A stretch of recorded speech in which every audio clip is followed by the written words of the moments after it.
Good morning, good morning. Almusal tayo. Almusal. Ayan, breakfast.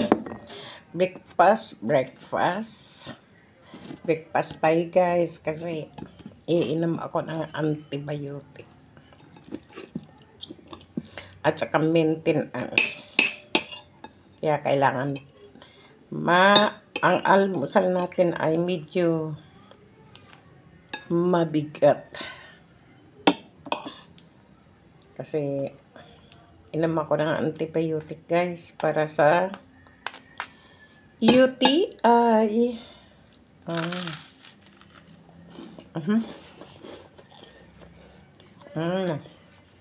Tinustado ko yung aking bread sa air fry.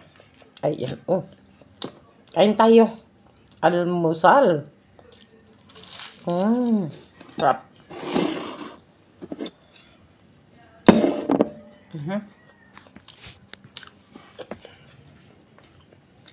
Gatas. Uminom na ako guys, maligamgam na tubig. Tapos naglaga ako ng guyabano at saka bayabas. Daon ng bayabas. Ipinagsama ko po yun. Kaya nakainom na pa ako ngayon. Mga umabot na ng mga 15 minutes, 20. Ito, almusal na yung sinunod ko. Kaya paggising, marami mga senaryong gagawin. Mag-init ang tubig. Mag-inom ng mainit. Hindi pa nga ako guys nakapag-ilamos.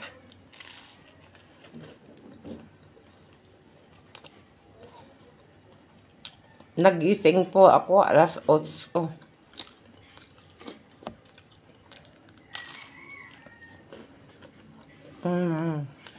Right.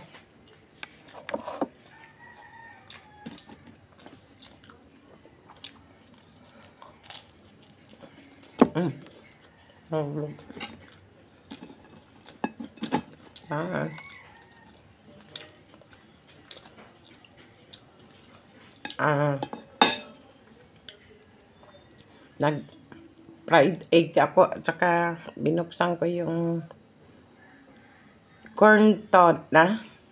Ayan, ininit ko para may dagdag palaman dito. Kamusta naman kayo guys? Pasensya na sa mga iba dyan na nakaranas ng pagbaha, wala ng tahanan, nawala ng mahal sa buhay. Pasensya na po, nagbibideo po ako. Ang kayo ay makita nyo. Pasensya na po dahil hindi ko po inaano. Kasi siyempre yung alam niyo bag guys. Pag nagpupus ka kasi ng pagkain tapos ang iba wala. Parang naano ka. May kaso. Wala, hindi mahirap lang naman din ako. Tama lang din nakakaraos. Marami din na hirap ng mga pamangkin ko doon sa probinsya. Nawalan din sila ng lahat ng mga gamit. Na ang bahay nila lampas na. Puro putik yung bahay nila. Naglilinis sila doon. Kaya kailangan din nila ng tulong. Pero marami na rin pumunta doon para magbigay ng tulong. Kung ako sikat na content creator, may sahod na dito. Bakit naman? Hindi pa ako sumasahod. Kaya po ito nagko-content ako.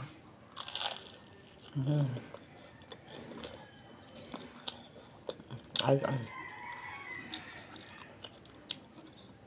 Dumaan man sa wall nyo itong video na ito, paki-like and share. Thank you sa mga followers, silent viewers dyan. Almusal muna tayo guys. Kasi iinom ako ng gamot.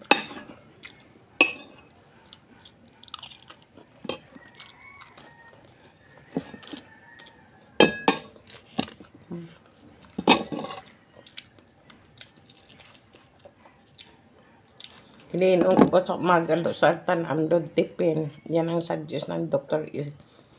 Isabay ko yung amlodipine at saka yung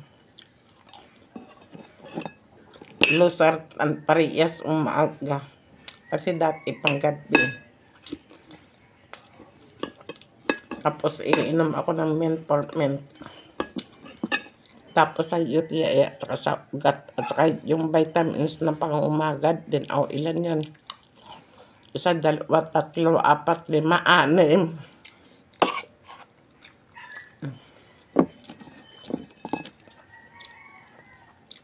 Sige nga. Kaya kailangan talaga. Almusal ko ay medyo full. Kasi nga, inom ng ilang, isipin mo ilang gamot yan.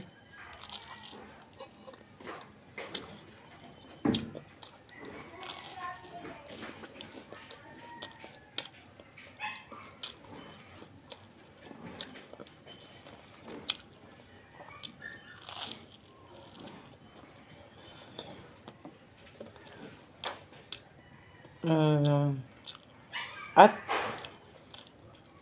ito ay true to life story ko. Diba? Hindi naman nagpakunwari itong video ko. I-vlog ko lang yung sa tanong ng ginagalawan ko ngayon. Diba?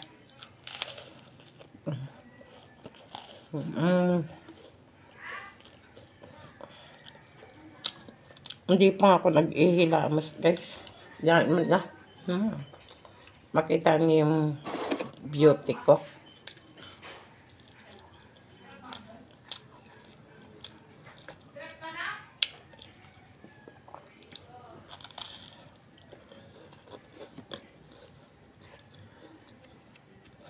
Minsan rice na almusal ko, hindi pa ako nagsaing. Wala akong sinaing.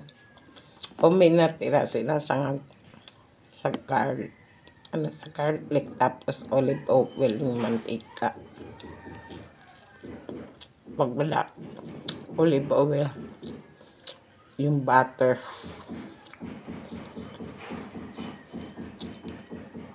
Pag walang butter, adi yung mantika na ginagamit ko dyan sa kusina.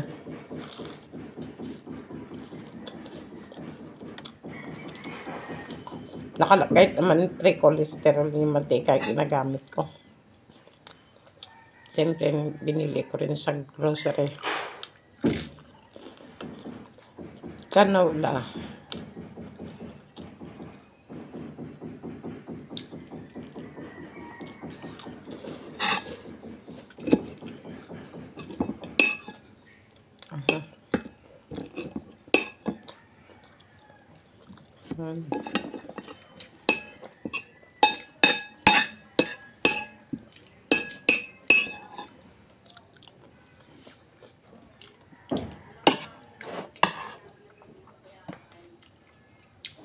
Laban lang sa buhay. Alam niyo ba guys, mag-isa lang kaya ako dito sa bahay ko.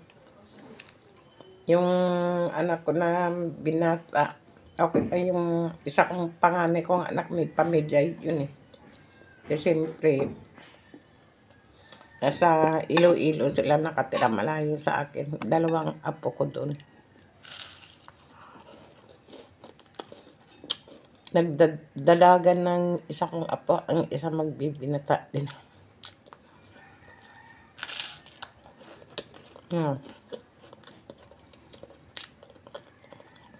Ang 2 ko naman anak na lalaki. Wala po akong anak na babae.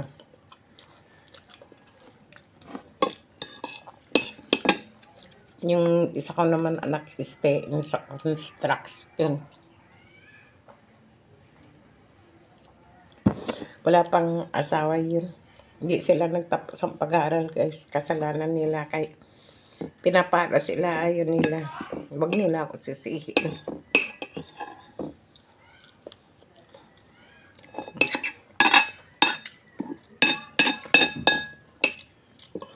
Dahil ang mga anak ko guys, sa totoo lang, ang mga magulang, yung ama ng mga anak ko, hindi po yan nagsustento sa kanila. Kasi halos Nagpapagod ako ng hanap buhay talaga dati. Kahit ano, mabuhay lang kami. Huwag lang magnakaw, maglaba. Naranasan ko maglabada.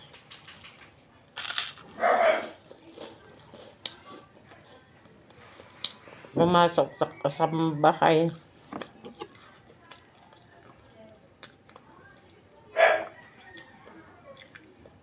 Stay in, tapos mag-day off.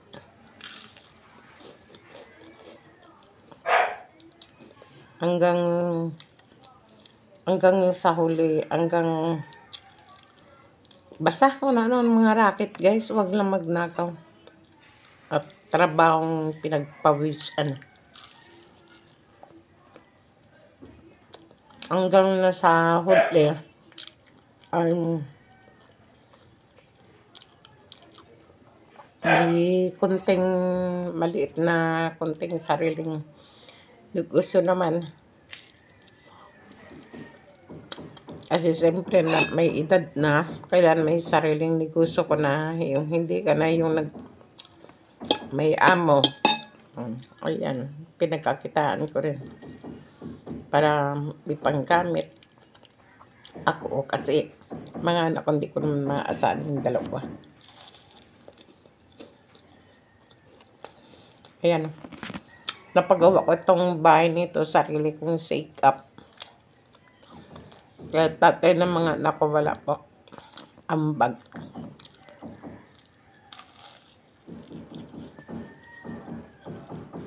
Ako din nagbili ng lupa sa Manila para makabili.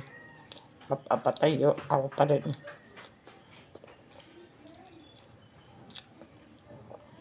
Hanggang lumipat na kami dito sa Antipolo kasi nga yung tinitira namin bahay sa Manila, squatter po yun. So na-squat. Dito kami na relocate pero private po to. Ano po ito, asosasyon na pinagsamahan nakabuo. Nakabili kami dito sa Antipolo. May amilyar po ang bahay namin. May mga titulo na mga kapitbahay namin guys. May mga titulong bahay.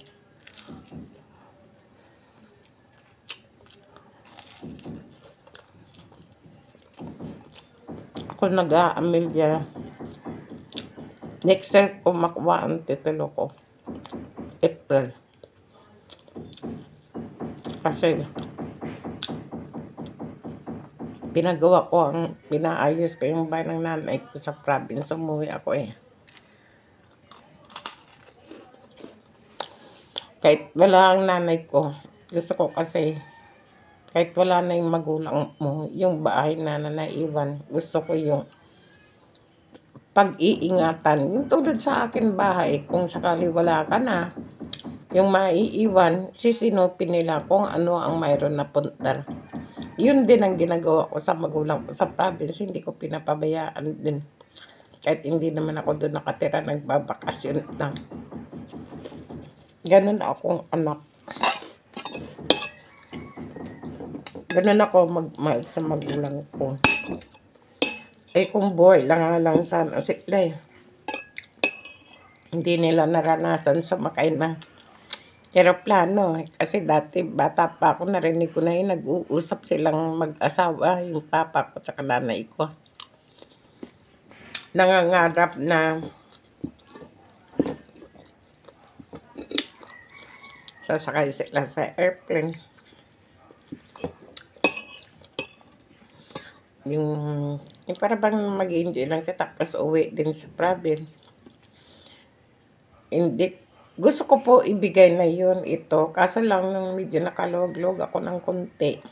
Kaya ko na sana sila ganun paparito sa Manila, pauwiin. Puro lahat naka-airplane, pakainin na masasarap. Kaso kinuha sila eh. Kaya sad, pero hindi ko pinaranas kanilang dalawa yun. Pero bago naman namatay yung nanay ko, nakita naman ng nanay ko eh, pinagawa ko naman ng bahay. Maabot lang kaya ko.